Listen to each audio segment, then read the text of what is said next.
साधारण को असाधारण बनने में वक्त लगता है।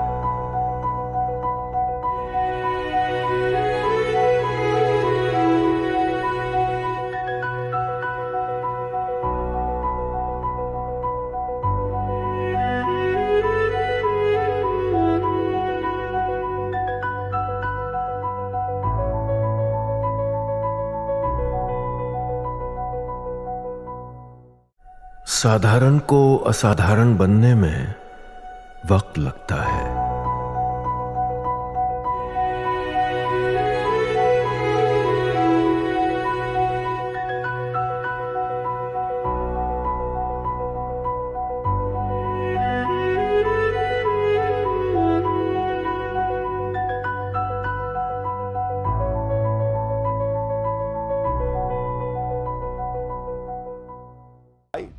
ये लोग नरेंद्र मोदी को पहले ऑपरेशन सिंदूर पर घेर रहे थे, फिर बिहार में वोटर वेरिफिकेशन का मुद्दा निकाल कर ले आए।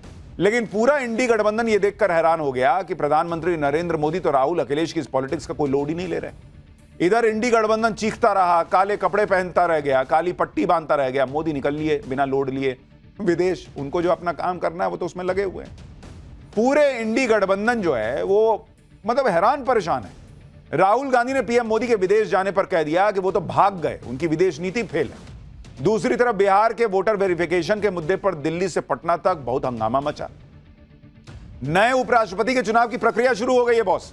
इंडी गठबंधन भी चुनाव लड़ने के लिए कैंडिडेट तलाश रहा है, जबकि उसको पता है कि जीतेगा एनडीए का कैंडिडेट, लेकिन किसी को एक और लेके आएंगे तब तो मुकाबला होगा। इसके अलावा अखिलेश यादव की एक मीटिंग को लेकर बड़ा विवाद हो गया। आरोप है कि उन्होंने संसद भवन के पास एक मस्जिद में अपने नेताओं के साथ मीटिंग की। बीजेपी अखिलेश यादव को घेर रही है, पूछ रही है कि भाई क्या अखिलेश यादव ने मस्जिद को सपा का दफ्तर समझ लिया है क्या। मतलब कुल मिलाकर आज भी जबरदस्त पॉलिटिक्स चली है, नए नए ड्रामे हुए हैं। नरेंद्र मोदी की विदेश यात्रा को लेकर नया बवाल हुआ है। आज हम आपको बताएंगे कि विदेश जाने के पहले नरेंद्र मोदी और अमित शाह की ऐसी कौन सी मीटिंग हुई है जिसको लेकर बड़ी चर्चा है। इसमें ऑपरेशन सिंदूर पर संसद में अब वो होगा जो राहुल गांधी ने सोचा भी नहीं होगा क्या। अखिलेश यादव की मस्जिद के अंदर वाली मीटिंग में क्या बवाल मचा है, क्या हंगामा मचा है उसको लेकर। बिहार में गजब हो गई है भाई, तीखी बहस नीतीश कुमार और तेजस्वी यादव के बीच। लेकिन ये पूरी सियासत आपको दिखाऊं, पहले उसका ट्रेलर तो देखिए बॉस।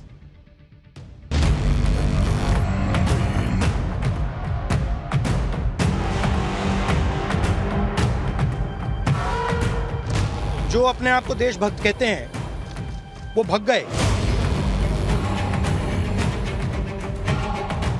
अभी भी आप ट्रंप की गुलामी करना चाहते हैं। महाराष्ट्र में इन्होंने चीटिंग की, सवाल पूछे इलेक्शन कमीशन से, वोटर लिस्ट दिखाइए। इन्होंने वोटर लिस्ट नहीं दिखाई। एसआईआर का विरोध नहीं करते, निष्पक्ष होकर के चुनाव आयोग को काम करना चाहिए था, वो ये काम नहीं कर रही। अरे भाई जानते हो बच्चा न हो, अरे तुम तो बहुत बच्चे न थे। और बीजेपी के पास मशीन है कोई, अगर वोटर आईडी कार्ड नहीं है तो पता नहीं कौन सी मशीन उनके पास है कि तुरंत वोटर आईडी कार्ड बना लेते हैं। तो ये तो ट्रेलर था बॉस, दिन भर पूरी फिल्म चली है। आज संसद सत्र का तीसरा दिन है। तीसरे दिन भी ज्यादातर वक्त हंगामे में ही बीत गया। कुछ नया हुआ है तो काले कपड़े और काली पट्टी की एंट्री हुई। संसद परिसर में विपक्ष ने काला कपड़ा पहनकर प्रदर्शन किया। वोटर वेरिफिकेशन के मुद्दे पर इंडी गठबंधन की पार्टियों ने नारेबाजी की। इस प्रदर्शन के दौरान अखिलेश यादव और राहुल गांधी एक साथ आ गए। विपक्ष ने इस मौके को शक्ति प्रदर्शन में बदलने का प्रयास किया। अखिलेश यादव ने एकजुटता दिखाने के लिए राहुल गांधी को काला मफलर भी पहना दिया कि भाई तुम भी पहनो, हम भी पहने हैं, हम दोनों पहनेंगे। फिर दोनों नेता साथ में खड़े होकर बिहार में वोटर वेरिफिकेशन के खिलाफ नारेबाजी करने लगे। इस दौरान राहुल गांधी ने चुनाव आयोग पर नया बम फोड़ दिया। पहले तो राहुल गांधी महाराष्ट्र में इलेक्शन चोरी होने की बात करने लगे, फिर उन्होंने यह खुलासा किया कि कर्नाटक में भी बहुत गड़बड़ी चल रही है और उन्होंने इस गड़बड़ी को पकड़ लिया। सुनिए राहुल गांधी चुनाव आयोग को लेकर क्या नया आरोप लेकर आए। महाराष्ट्र में इन्होंने चीटिंग की। हमने सवाल पूछे इलेक्शन कमीशन से, वोटर लिस्ट दिखाइए। इन्होंने वोटर लिस्ट नहीं दिखाई। हमने कहा कि वीडियोग्राफी दिखा दीजिए, वीडियोग्राफी का कानून बदल दिया। 1 करोड़ नए वोटर्स आए थे महाराष्ट्र में और इलेक्शन चोरी किया। ठीक है, कर्नाटक में हमने रिसर्च की है थोड़ी, कर्नाटक में हमने भयंकर चोरी पकड़ी है। मैं ब्लैक एंड व्हाइट में आपको दिखाऊंगा, इलेक्शन कमीशन को दिखाऊंगा। ठीक है, और यही काम इनको पता लग गया है कि इनका जो गेम है हम समझ गए हैं। ठीक है, और अब इन्होंने क्या किया है कि अब हम बिहार का पूरा सिस्टम नए तरीके से करेंगे, वोटर डिलीट करेंगे और नए तरीके से वोटर लिस्ट लाएंगे। सुन रहे हैं ना आप? राहुल जी सब पकड़ लिए, सब पकड़ लिए बॉस। अभी तक ईवीएम पकड़ते थे, फिर कह रहे हैं कि भाई अंदर का वीडियो दिखाओ। अंदर कुछ गड़बड़ हो रहा है, कभी स्ट्रांग रूम में गड़बड़ी होती है, कभी ईवीएम में गड़बड़ी होती है, अब वोटर लिस्ट में गड़बड़ी पकड़े। एक चीज ये पकड़ नहीं पा रहे कि इनका कनेक्ट पब्लिक से कैसे टूट गया है। वो पकड़ लेते ना मुद्दा तो सारा चुनाव जीतते। ये इधर उधर पकड़ रहे हैं, यही गड़बड़ा रहे हैं। राहुल गांधी इलेक्शन चोरी की बात कर रहे हैं, अखिलेश यादव एक कदम और आगे चले गए बॉस। अखिलेश यादव ने कह दिया कि बीजेपी के पास कोई मशीन है जिससे 5 मिनट के अंदर आधार कार्ड और वोटर आईडी कार्ड बना देती है। सच में कहें भाई, हंसिए मत। अखिलेश यादव को सुनिए कि वो क्या कह रहे हैं, फिर आपको बताता हूं कि बिना इन सब का लोड लिए पीएम मोदी कहां चले गए। जो बिहार में हो रहा है वो कल को यूपी में होगा, बंगाल में भी होगा, क्योंकि बीजेपी जानती है कि जनता के बीच में महंगाई, बेरोजगारी के सवाल पर उनके पास जवाब नहीं है। चुनाव आयोग का काम है कि ज़्यादा से ज़्यादा वोट बने, ज़्यादा से ज़्यादा लोग वोट डालने आएँ, निष्पक्ष चुनाव हो। उत्तर प्रदेश में बाई इलेक्शन में हम लोगों ने देखा कि इलेक्शन कमीशन आंख बंद कर करके बैठा हुआ था, और बीजेपी के पास मशीन है कोई जो वो हर बूथ पे पहुंचाते हैं कि अगर आप पे आधार नहीं है तो 5 मिनट में आधार बना देते हैं बीजेपी के लोग। अगर वोटर आईडी कार्ड नहीं है तो पता नहीं कौन सी मशीन उनके पास है कि तुरंत वोटर आईडी कार्ड बना लेते हैं। तो ये कहानियां, मनोहर कहानियां चल रही हैं बॉस। कह रहे हैं अखिलेश यादव कि चुनाव आयोग का काम है ज्यादा से ज्यादा लोग वोट करें। हाँ भाई, ज्यादा से ज्यादा लोग वोट करें, पर इसका मतलब ये थोड़ी है कि बांग्लादेशियों का वोट डलवा दें, रोहिंग्याओं का वोट डलवा दें, जो मर गए हैं उनका भी वोट डलवा दें क्योंकि ज्यादा वोट पड़ना चाहिए। कह रहे हैं 5 मिनट में आधार कार्ड बना देती है बीजेपी। तो भाई फिर आप लोग काहे खड़े होकर कह रहे हैं सुप्रीम कोर्ट में कि आधार कार्ड देखकर जो है वोटर वेरिफिकेशन होने दीजिए? फिर तो बीजेपी 5 मिनट में बना के अपना वोटर जो है वो एंट्री करा देगी। कह रहे हैं 5 मिनट में वोटर आईडी बन जाता है। कहां बनता है? हम लोग को भी दिखाइए, लेकिन चलिए मीडिया को दिखाइए कहां पोलिंग बूथ के पास 5 मिनट में वोटर आईडी बनता है। आप देखिए कि जैसे ही संसद में ऑपरेशन सिंदूर पर सरकार चर्चा को तैयार हुई, वैसे ही ये लोग बिहार में वोटर वेरिफिकेशन का नया मुद्दा ले आए, नई नई कहानियां ले आए। विपक्ष अब बिहार में वोटर वेरिफिकेशन के मुद्दे पर संसद में अंदर और बाहर हंगामा कर रहा है। आज लगातार तीसरे दिन भी संसद की कार्रवाई में जबरदस्त हंगामा हुआ। लोकसभा और राज्यसभा दोनों सदनों में विपक्ष ने बिहार में वोटर वेरिफिकेशन के मुद्दे पर चर्चा की मांग को लेकर हंगामा किया। हंगामे को शांत कराने के लिए लोकसभा स्पीकर ने विपक्षी सांसदों को खूब समझाया भी, लेकिन जब बात नहीं बनी तो वो भड़क गए। सुनिए, देखिए क्या हुआ। आपका जो आचरण है, जो व्यवहार है, वो सड़कों का आचरण व्यवहार आप संसद में कर रहे हैं। ये देश देख रहा है। आप जिस राजनीतिक दल के लोग हैं, मैं उन नेताओं से भी कहना चाहता हूं कि देश आपके सदस्यों के आचरण व्यवहार को देख रहा है। विपक्ष बिहार में वोटर वेरिफिकेशन के मुद्दे पर संसद में चर्चा की मांग कर रहा है। साथ में यह शर्त भी जोड़ रहा है कि चर्चा में पीएम मोदी होने ही चाहिए। सुनिए कांग्रेस के उपनेता लोकसभा में गौरव गोगोई ने क्या कहा। तो ये जो वोट चोरी हो रही है, ये जो वोट बंदी हो रही है, इसको लेकर हम सदन के अंदर स्पष्टता मांग करते हैं।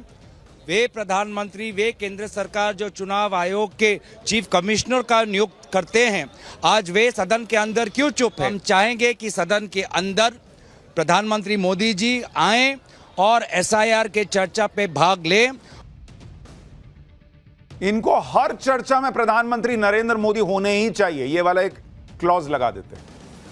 क्यों? इसके पहले सदन का जो भी सत्र चलता था और देश का जो प्रधानमंत्री होते थे वो पूरे टाइम बैठे रहते थे क्या वहां पे? मनमोहन सिंह जब प्रधानमंत्री थे तो पूरे टाइम बैठे रहते थे क्या?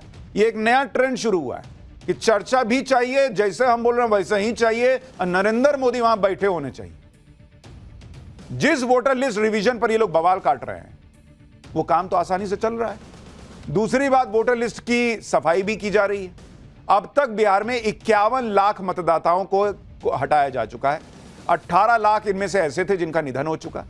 26 लाख मतदाताओं ने अपनी विधानसभा बदल ली। 7 लाख मतदाता ऐसे हैं जिनके पास 2 जगह के वोटर कार्ड हैं। बिहार के एसआईआर में 97% से ज्यादा मतदाताओं को कवर किया जा चुका है। सिर्फ 21 लाख मतदाताओं का फॉर्म रिसीव होना बचा हुआ है। और मैं तो कह रहा हूं इसमें बवाल की वजह क्या है, यह नहीं समझ में आ रहा। भाई मान लीजिए चुनाव आयोग कह रहा है कि 18 लाख लोग ऐसे हैं जो मर गए हैं तो उनका नाम हटा रहे हैं। तो भाई अगर गलत हटा रहे हैं तो आप ले आइए, फलाने आदमी को उठा के ले आइए, कहिए कि देखिए जिंदा है, इसका नाम हटा दिए, खत्म मामला। कह रहे हैं कि भाई इतने लाख लोग हैं जो दूसरी जगह शिफ्ट हो गए, यहां रह ही नहीं रहे तो उनका वोट यहां कैसे होगा, उसको उठा के ले आइए, बोलिए देखिए यही ना रह रहा है, ये लोग झूठ बोल रहे हैं। एक्सपोज कर दीजिए चुनाव आयोग। हंगामा करने से क्या होगा बॉस? अभी 1 महीने का टाइम है कि कुछ गलत हुआ है तो उसको आप उठाइए, डीएम के पास ले जाइए, आप उस पर कहिए कि ये गलत हुआ है, उसको ठीक कर लिया जाएगा। लेकिन वोटर लिस्ट को क्लीन करने की इस प्रक्रिया को राहुल गांधी बीजेपी का गेम बताने लगे। बीजेपी ने भी जवाब दिया कि राहुल गांधी लोगों को गुमराह कर रहा है। सुनिए जरा। और जब हिमाचल में कैसे फिल्म की सरकार सर आज कर्नाटक में सरकार हुई, सरकार होती थी, चुनाव मशीनरी और चुनाव इलेक्शन कराते हैं तो स्टेट की मशीनरी से कराते हैं, तो उनको अगर इस बात का ज्ञान नहीं है। इंडी गठबंधन की लाइन लेंथ ही समझ के बाहर है बॉस। पहले विपक्ष ने ऑपरेशन सिंदूर पर चर्चा की मांग की।